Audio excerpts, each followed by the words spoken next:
Hey, so I just wanted to jump on here and show you guys how to do our new online booking. It's pretty simple, but I will just show you the step-by-step instructions just so you guys are able to do it easily. You're first going to start by visiting our website at thecairohealthcenter.com.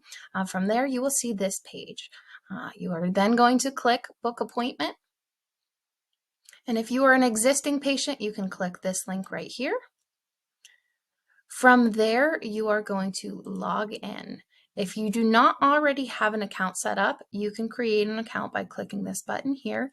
If you do, you can just go ahead and log in.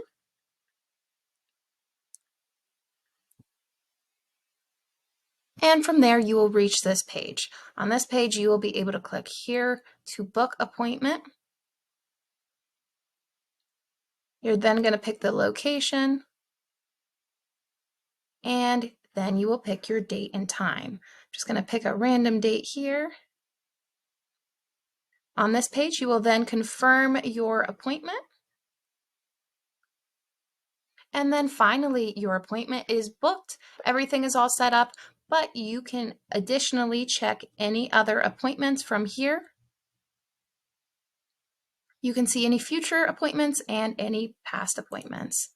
You can also reschedule your appointment here, cancel your appointment here, or you can add the appointment to your calendar. If you'd like to book another appointment, you can click this button here. If you have any other questions, please reach out to one of our CAs at the office. Our office phone number is 724-384-0410, and we'd be happy to assist you. I hope you guys love this as much as we do.